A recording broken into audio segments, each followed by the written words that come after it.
Hi, welcome. I'm Lenore.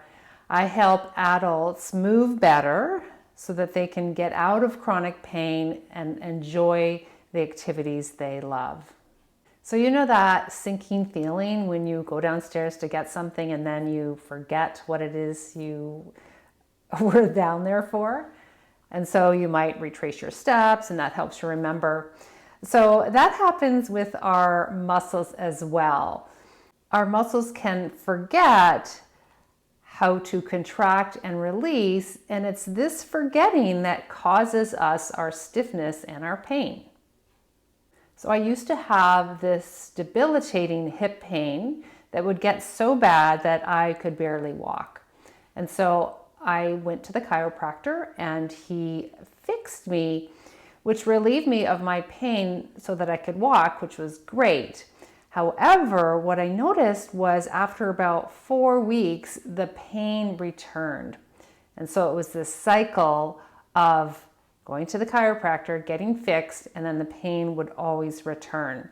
So I thought something is up here. The problem is not being resolved. The pain is being resolved temporarily, but the underlying problem hadn't been resolved. Can you relate? Do you have chronic pain or stiffness or tightness that is unresolved for at least 3 months? Or maybe it's been years, maybe 10 or even 20 years. You're desperate for relief, or maybe you're just resigned and like, this is the way it is. I'm getting old. What are you going to do? And you continue the cycle of going to seek help, which resolves your pain, but temporarily. And then the problem always returns. If that's true, then you likely have what we call sensory motor amnesia. What is this? It's a forgetting at the brain level of both how to control your muscles and how to sense them. Most everyone has sensory motor amnesia, but to different degrees. So here's how it works. Unbeknownst to you, your body is responding to daily stresses in a very specific way. It responds to many different situations in fight, flight, or freeze, and these responses have accumulated over time in your body. They've become so habituated that a different part of your brain is controlling these muscles. This is called the subcortex part of your brain, or the cerebellum, which I call the autopilot part of your brain. This is where the unconscious things happen that we don't need to remember how to do. And that would include things like how to walk, how to ride a bike, how to cook, those type of things. But it can control and contract certain muscles in a habitual way that causes us pain and discomfort. So the good news is you can change this. There is a way. So in this masterclass, I'll be sharing the 3 types of sensory motor amnesia, and you'll discover which type you are. Plus, you'll learn the 3 things you need to know in order to eliminate your own sensory motor amnesia. There will be a small practice at the end where you'll get to experience a short movement practice so you can feel in your own body how to reduce your own stiffness and pain. So let's begin. Hello, welcome to this masterclass, helping you resolve your pain and getting to the root of the problem and addressing this sensory motor amnesia. So today, as promised, you will learn the 3 types of sensory motor amnesia and what your dominant type is. Knowing your dominant type is important in helping you resolve your own pain. And 3 things you need to know to reduce this sensory motor amnesia, thus helping you get rid of your pain. So you're here because you likely have some pain or stiffness that's unresolved, or perhaps your body feels like it's always on. And so that is the symptom. The symptom is pain. And when I talk about pain, it's really a spectrum. So it can go all the way to someone just feeling, tight and stiff, achy, and it can go on the other end of the spectrum, which is a chronic and sharp and interfering with one's daily life. Now, the problem, that's the symptom, but the problem, the underlying problem, is actually that the muscles are tight. And the pain results because some muscles are tighter than others. So there's this imbalance that's been created in the body. And so, as an example, if you look at herniated discs, the discs are not the problem. A lot of people think it's a structural issue, but in fact, it's likely caused by tight back muscles which compress the vertebrae of the spine, which cause the herniated disc. So we always have to look at the underlying problem. So what causes muscles to get tight in the first place? Well, frankly, it is learned. It's not something we learn on purpose, of course, but it is unconsciously learned. So if we think about how do we learn? Well, we learn in our brains, and I've got a picture here of the brain in the middle. On the left side, I'm highlighting an area of the brain called the prefrontal cortex, and that's where we learn new things and where executive functioning happens, or planning and all that type of thing. So in the cortex, when we learn something new, it is conscious. We are aware of what we're doing. It's voluntary. We tend to do things one at a time. We're not able to multitask. We have to focus on one thing at a time. If you're learning to play tennis, for example, first of all, you focus on the grip of the racket. Then you might focus on your swing. So one thing at a time. You have to do it slow and pay attention. So paying attention means being cortical. So with practice, doing something over and over again, repetition, we start to get better. So then it becomes automatic. It becomes unconscious. We don't have to think about what we're doing. We can multitask. So we can hold the racket, serve the ball, take a swing, and plant our feet properly. We're fast. With practice, we get fast. And so what happens when we learn is that it moves to a different part of the brain.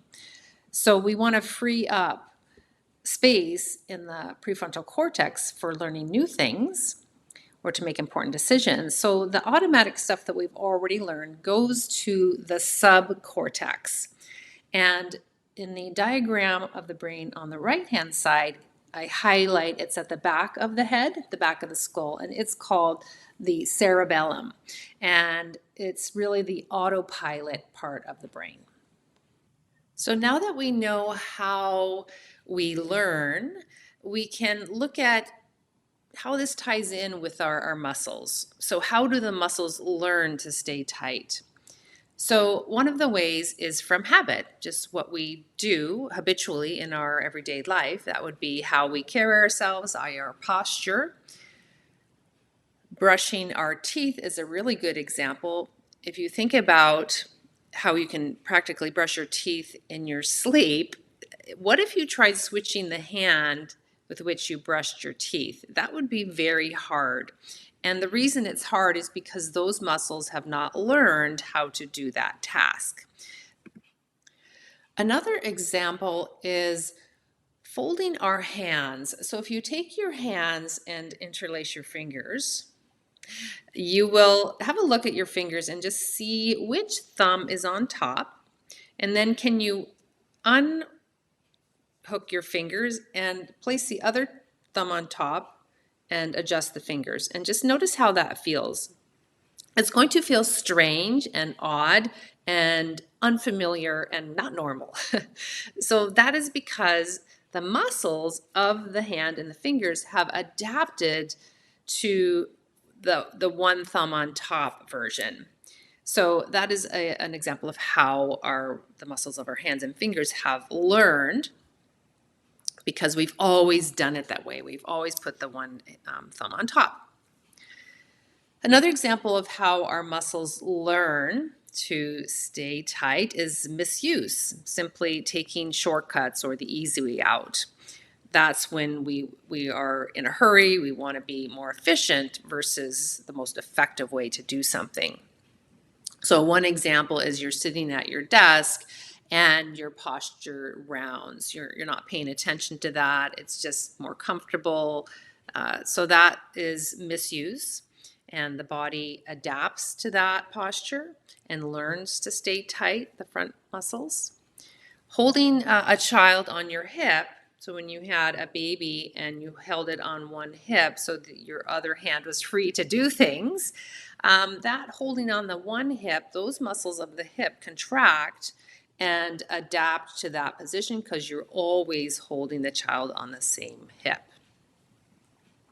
Now, injury is an example of how our muscles adapt.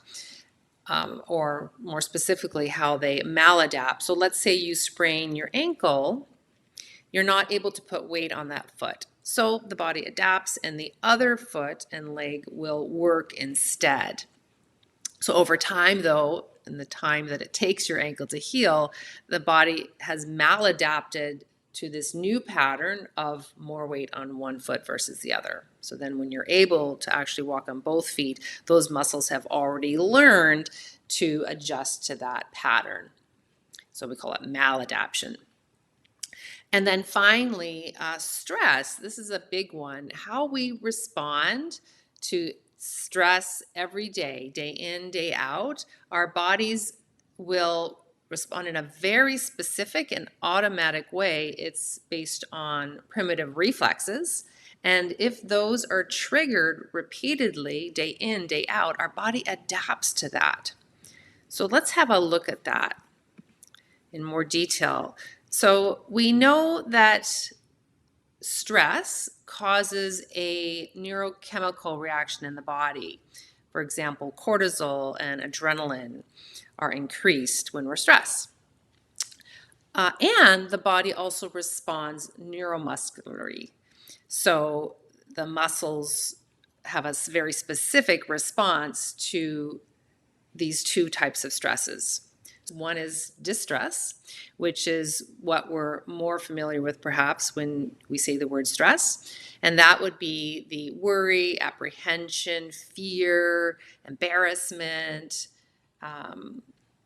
being sad or withdrawn. All of that is negative stress. And how the body responds to that is to withdraw, or the startle reflex. So let's say you hear a loud, startling noise.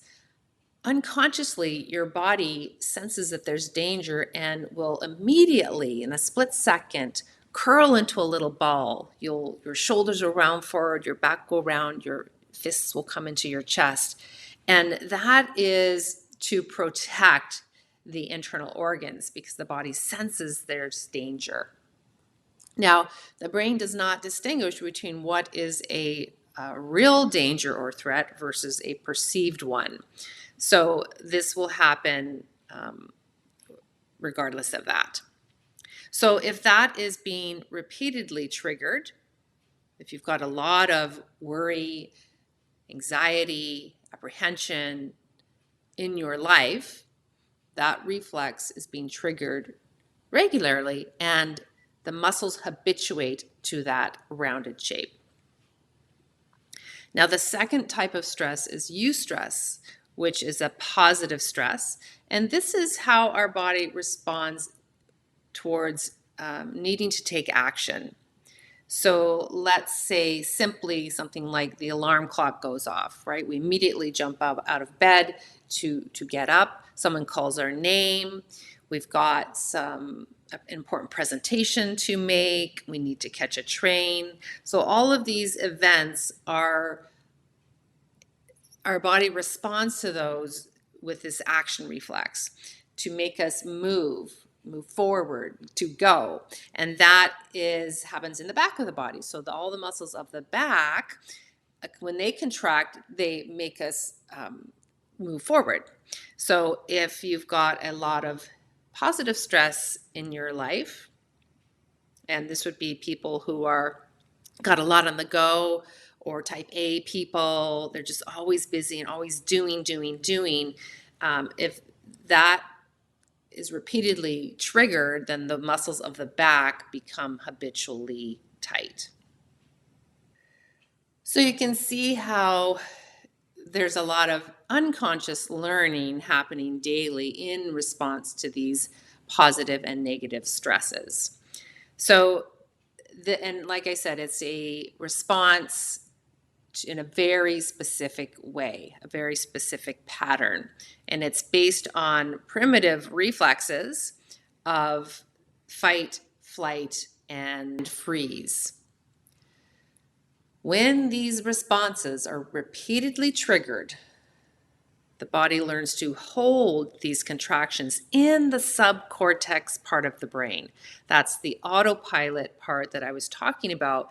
When we learn something over and over again, it moves to the subcortex part of the brain, which is autopilot. That means it's not being controlled by the cortex part of your brain anymore. It becomes involuntary. This is really important. We've lost control of a certain degree anyway of those muscles. That's sensory motor amnesia. It's a forgetting of the brain how to both control the muscles and sense them. And just a note, your brain doesn't distinguish whether this is good for you or bad for you. It's simply just responding to life.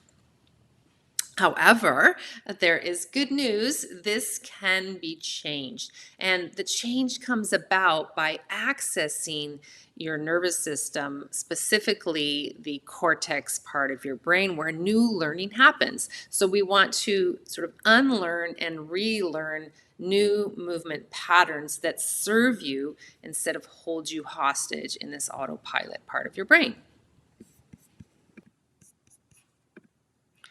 So here are the 3 types of sensory motor amnesia, SMA for short. They show up in our posture, the amnesia. And so if you look at the figure on the left, the green light reflex, this is how the body habituates a green light reflex response. So that would be the positive stress in our example earlier. We call it green light because it makes us go, take action, move forward, catch that train. So you can see it's a very soldier-like posture, very erect and tall, and there's a large arch to the back.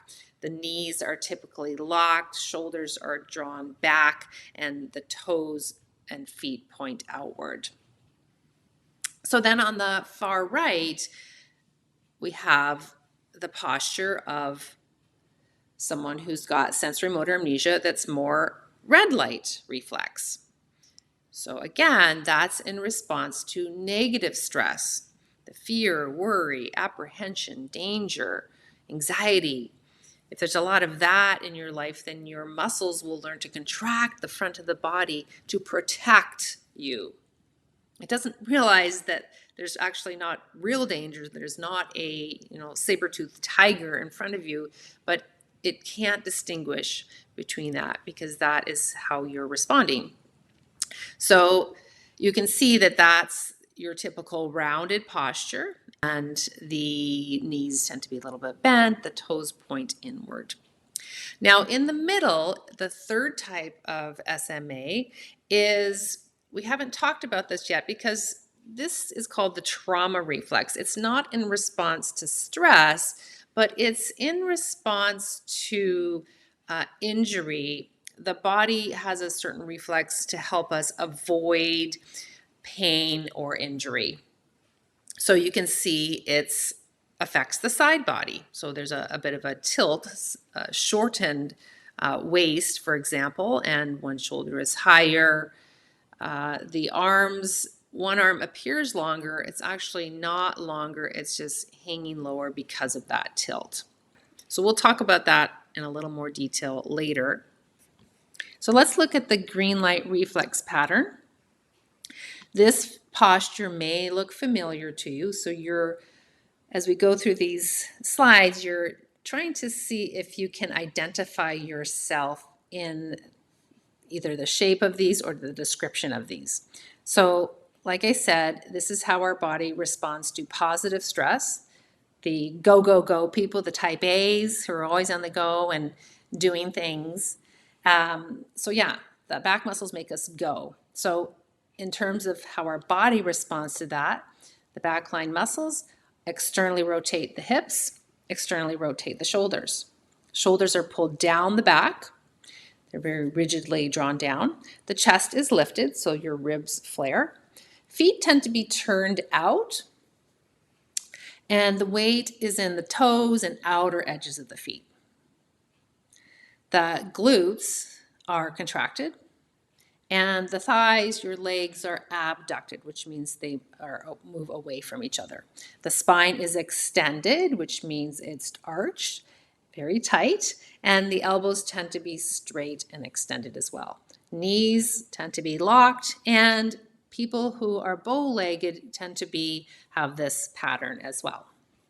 So some conditions of the green light reflex include the following: plantar fasciitis, bunions, lower back issues such as herniated and degenerated discs, sciatica, knee problems, frozen shoulder, tight hamstrings, and SI joint pain, the back of the pelvis, the sacroiliac joint. So you're just checking to see, are any of those familiar to you? Let's look at the red light reflex pattern now, the second type of sensory motor amnesia. So as I mentioned earlier, this is in response to negative stress, and the front muscles contract to make us stop. Fear, danger, worry. So how that shows up in the body is internal rotation in the legs, tight upper quads, more in the hip crease area, spinal flexion, rounded posture, rounded shoulders. The chest is compressed, the back of the neck extensors are tight, a furrowed brow and a clenched jaw. Thighs are adducted, that means they're usually pressed together or more towards the midline, and feet tend to be turned in, sort of a pigeon-toed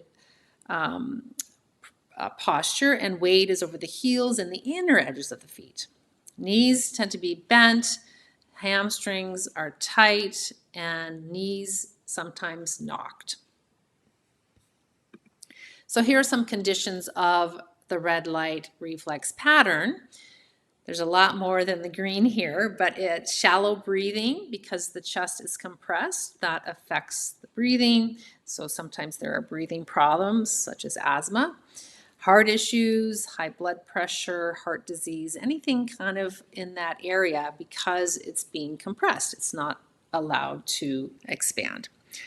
TMJ syndrome, so that's when you clench your jaw and it causes issues, and teeth grinding, those are associated with this. Shoulder and hip problems, groin and leg pain, hamstrings are tight, knee problems, ankle and shin problems, plantar fasciitis again. So some of these issues go across multiple the green light and the red light.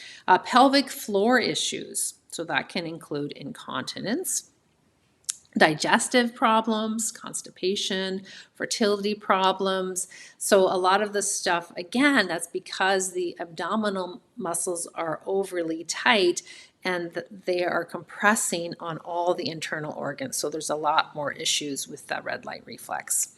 And then headaches and neck pain. Okay, so you're checking with those. Is that familiar in your body? Is this posture familiar? Now, just a note, we often have a combination of these, so we're not just all one.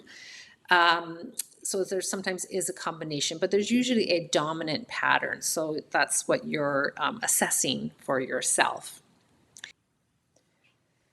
Now, the trauma reflex pattern is a little bit different than the other two. It's not a reflex in response to stress, but rather it's a reflex, a primitive reflex in our body to help us avoid pain, or if we already are injured, to protect the site of the injury. So an example of that would be if someone is throwing a ball and you want to avoid being hit, you will reflexively move quickly away from the ball. So the trauma reflex pattern, while it can happen anywhere in the body, it's most obvious in terms of looking at and assessing one's posture in the side body. So when you're looking at someone from the front, they will have a little bit of a tilt. So one shoulder might be higher or one hip might be more forward or that type of thing. Now, the trauma reflex pattern can show up in response to surgery. So surgery is trauma to the body. And let's say you have heart surgery, the muscles are going to contract towards the site of the surgery to protect, right? So they will get tight and protect that area because the brain doesn't realize that this is voluntary, this surgery. It just thinks that there's trauma to the body, and that's how it protects. So the same thing happens if you have an injury or an accident. So let's say you fall and hurt your shoulder, the muscles of the shoulder will contract so as to protect that area from getting damaged further. Now, this trauma reflex pattern can also come about from habit. So the example of holding a child on one hip, for example, the one hip is hiked repetitively, the muscles of the waist there are being contracted to do that, and they learn to stay contracted. So that can present as one hip higher than the other, and that is part of the trauma reflex pattern. So you will also see that the head has a tilt to it. Now that's because if your body's being pulled to one side from tight muscles, you need to be able to look where you're going and have that upright position of the head, so your head naturally goes into an upright position. So some conditions of the trauma reflex SMA include scoliosis. That's a curvature of the spine. Scoliosis is due to tight muscles pulling the spine in that shape. Repetitive strain injuries is another condition. Carpal tunnel syndrome, tennis elbow, golfer's elbow. So you'll notice that a lot of these are one-sided issues, and so that is typical of the trauma reflex. Tendinitis, bursitis, rotator cuff injuries, frozen shoulder, and thoracic outlet syndrome. So I wanted to add something to the trauma reflex pattern, is that if you're doing something one-sided repetitively, such as certain sports like golf, tennis, hockey, they all require some form of rotation in one direction, usually is more dominant than the other direction. And so that is a form of learning. Your body is rotating and twisting in one direction all the time. That is getting repeatedly triggered. Those muscles learn, habituate, and stay tight. Okay, so that's a lot of information for you, but you're just trying to see if you identify with any of these. It can be helpful to actually study yourself in a mirror or have someone take pictures of you from the front and the sides. So let's get into what can we do about this. So I had promised there are 3 things you need to know to eliminate your sensory motor amnesia. First one, number 1, the brain controls the muscles. It is command central of all the muscles of your body. So, to change the muscles, you need to involve the brain. So, passive manipulation of the tissues through massage or rolling or stretching, even, that doesn't involve the brain. So, to change tight muscles, to get rid of your sensory motor amnesia, you need to involve the brain. In other words, you need to relearn the movements in the sensory motor center of the brain. That's the cortex that we talked about earlier. That means we have to pay attention. So if we go back to how do we learn, we need to pay attention. We need to move slowly. We need to do one thing at a time, as if we're learning something for the very first time. Number 2, you need to understand that you are changing your muscular system by changing your nervous system. So you need to move gently and avoid the sympathetic response. So the sympathetic response is simply the fight, flight, or freeze response. That is the opposite of the parasympathetic response, which is the state of rest, digest, and ease. So, in other words, when you're relearning these movements, you need to move gently. If you move in with tension, or if you move in a pain range, you are teaching your brain that pain is appropriate, and the body will respond by tensing even more, which is the exact opposite of what you want. So it's really important to move very gently. So the movements that you'll learn if you join the Retrain Your Brain program are slow, they're small, and they're gentle. All right, and then finally, the third thing you need to know to eliminate your sensory motor amnesia is your brain organizes your body as a synergistic system. You're not a jumble of separate parts, so you can't just focus on one area because no part of the body works independently. So let's say you've got, a neck, your neck is hurting, you've got a neck issue. You can't just address the neck by itself.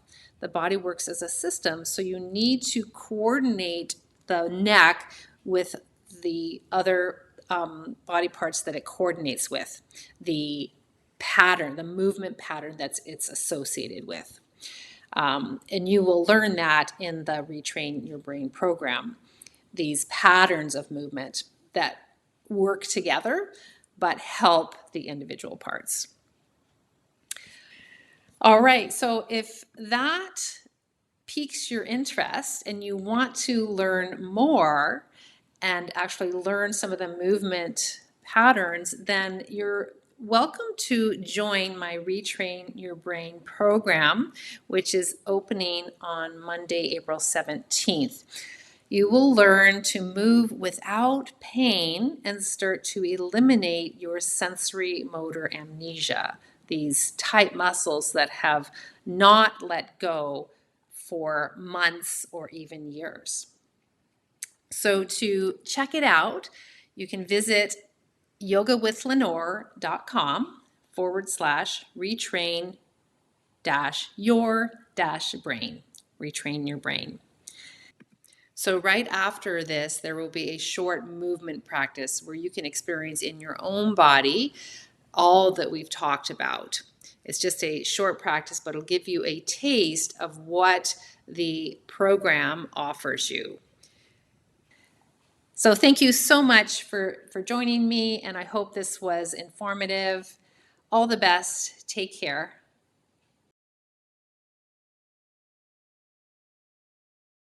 Okay, so let's try this out in our own body so we can experience what it feels like. So this seated movement is a very simple movement you can do when you're in a chair, and it helps reestablish the brain's control of your back muscles as well as the muscles of your front. So it helps release and relax the muscles of the back as well as the muscles of the front. So come into a chair and sit at the front edge of your chair. Don't lean back. And you want your feet just to be under your knees and sitting upright.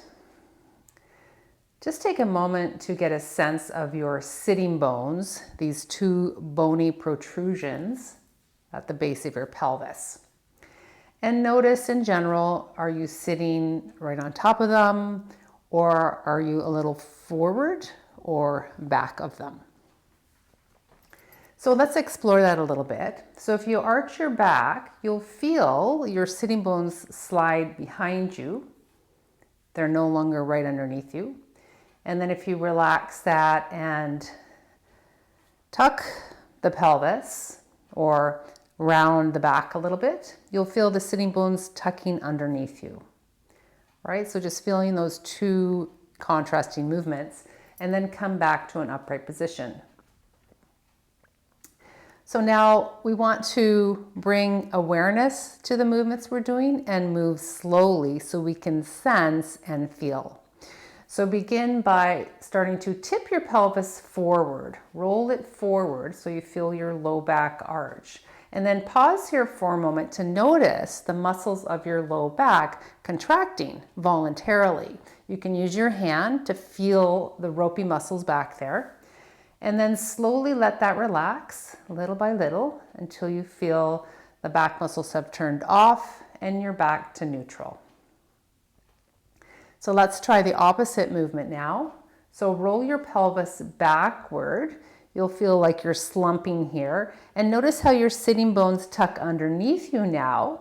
And then check in with what's happening in the front of the body. You might feel your belly muscles start to engage. They are working to make this happen. And then start to slowly release the belly and come back up to neutral.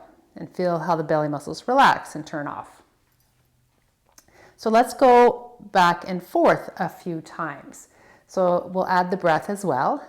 So as you inhale, roll the pelvis forward. Feel the ribs start to open a little bit, the front of the body lengthening. And then slowly release back to neutral with awareness and control. Then pause in neutral, take a breath in. Exhaling, rounding the back and letting your belly and ribs sink. Slowly breathe into the front of the body to come out of that, finding length in the front of the body. So inhale, arch the back, feel your chest expanding. Exhale, release. Find neutral and then continue flattening and sinking the chest and belly. And then slowly breathe into the front of the body as you release, continuing into your arch. And exhale, release as you flatten and round. Slowly just come back to neutral for a moment. Now I'd like you to bring your hand, one hand on the chest and one hand on the belly. So we'll try that movement again.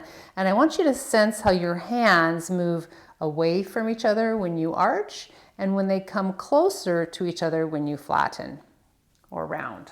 So let's begin. So inhale, roll your pelvis forward. Let your chest lift and feel how your hands move away from each other, lengthening the front of the body, but because we're shortening and contracting the back. Feel those back muscles working. Take another breath in here.